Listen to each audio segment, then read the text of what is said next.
السلام عليكم ورحمة الله. الحمد لله والصلاة والسلام على رسول الله. أشهد أن لا إله إلا الله وأشهد أن محمدا عبده ورسوله صلى الله عليه وعلى آله وصحبه أجمعين.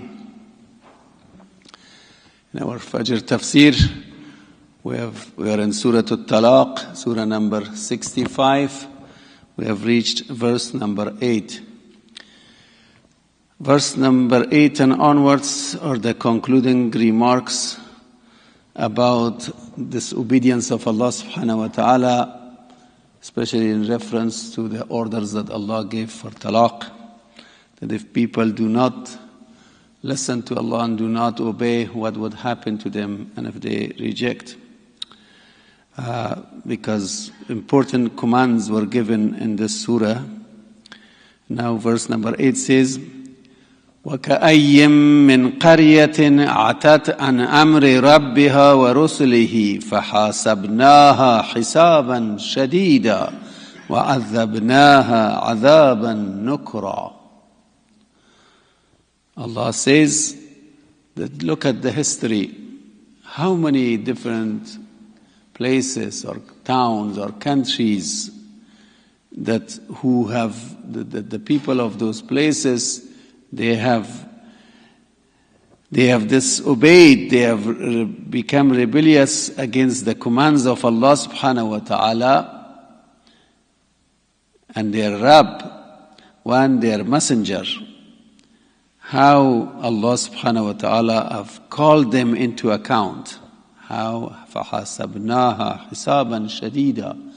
How we have taken them into a serious account. وَعَذَبْنَاهَا عَذَابًا نُكْرًا. And how we have punished them with a very harrowing punishment, with a very severe punishment. So Allah refers to all those different towns and different groups of people who were chastised and punished in this world because of their rejection of Allah subhanahu wa ta'ala's teachings and their as messengers. And how Allah says, look at the history, look at the towns, look at the areas. فَذَاقَتْ وَبَالَ أَمْرِهَا وَكَانَ عَاقِبَةُ أَمْرِهَا خُسْرًا. And they all these countries and places, if you see, they have tasted the consequences of their actions, of their affairs. And the ending, the fruit of their work and their affairs have been a big loss. So whatever they had, all these different people, whether it's people of Fir'aun or Thamud or Ad and all these other people, how Allah let them taste the consequence of their lifestyles even in this world. Let aside the punishment in the next world. أَعَدَّ اللَّهُ لَهُمْ عَذَابًا شَدِيدًا. And beyond the consequences of their actions in this world, Allah has prepared for them a much more severe punishment in the next life. So, as a result, what should you guys do, Muslims? فَاتَّقُوا اللَّهَ يَا أُولِي الْأَلْبَابِ الَّذِينَ آمَنُوا. Then, people of understanding who have Iman, who have belief in the truth, then have taqwa of Allah. Be mindful of your Lord. Be conscious, be dutiful towards your Lord, Allah subhanahu wa ta'ala. قَدْ أَنزَلَ اللَّهُ إِلَيْكُمْ ذِكْرًا. Indeed, Allah has sent down a reminder for you. This Quran has been a dhikr, And it has been sent to you so that you learn from all the other events that have happened and take the due lessons from them.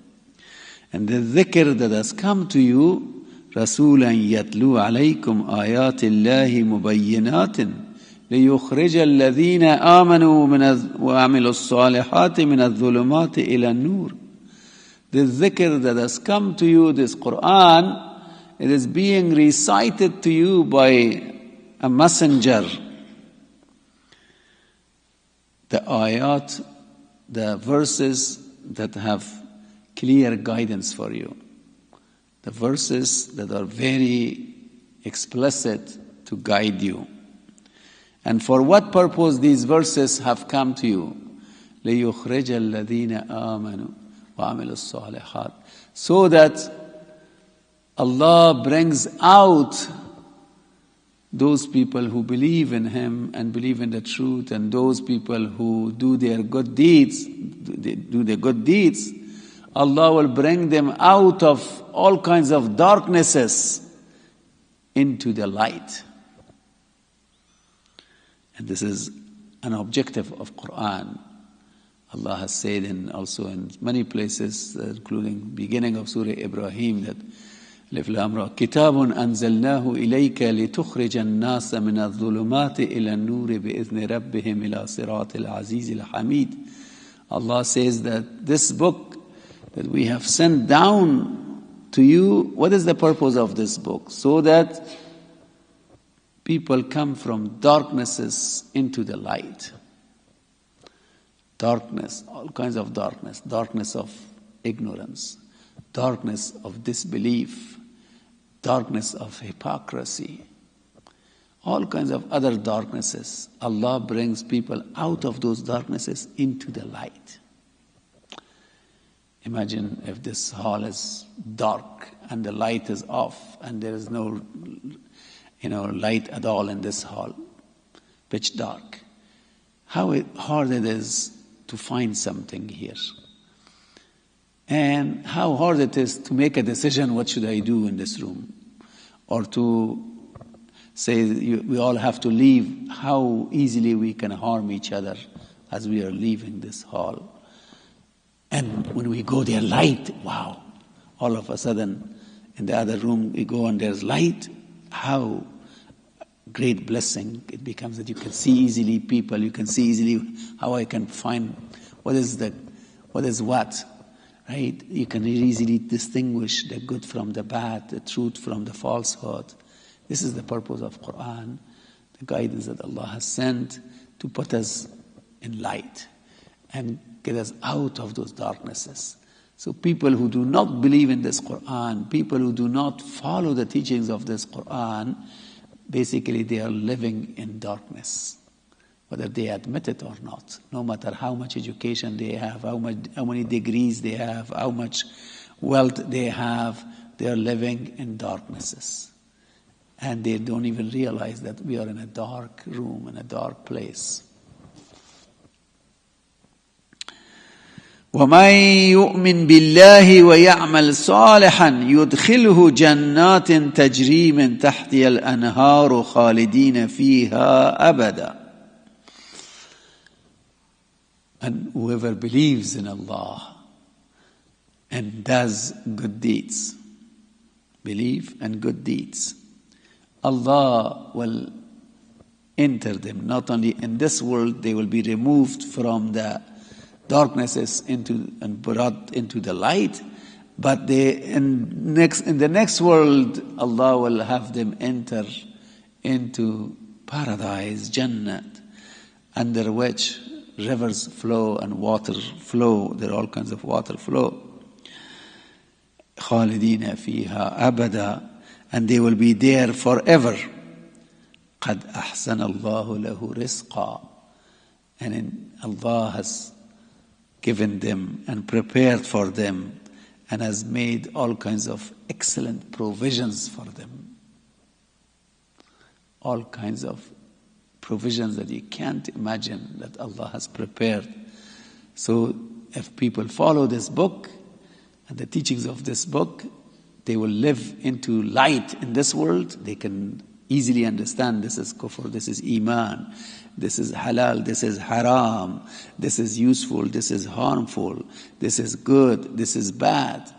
They can live such a special life of clarity, life with a direction, life with a vision in this world, and then in the next world they will go to the Jannah and they will stay there forever, enjoying forever. The last verse, الله الذي خلق سبع سماوات ومن الأرض مثلهن يتنزل الأمر بينهن لتعلموا أن الله على كل شيء قدير. Who is Allah? Have you thought about Allah? When you disobey Allah, think about it. Who is Allah? Or when you ignore Allah? Allah is the one who has created the 7 layers of heaven. And the earth that He has created. مثلهن. مثلهن, just like the heavens. Just like the heavens, there are different planets. Earth is also another planet similar to the heavens. Some of us in here think that there is another planet, maybe just like the earth in the heaven also. And يتنزل الأمر بينهن, and Allah subhanahu wa ta'ala has sent commands among them and for people in this earth. For what purpose? So that people understand that Allah is capable of doing anything that He wants to do. Allah is capable of anything. People better realize that. And why Allah can do everything? Because of His intimate knowledge about everything that's mentioned in the remaining of the verse. وَأَنَّ اللَّهَ قَدْ أَحَاطَ بِكُلِّ شَيْءٍ عِلْمًا.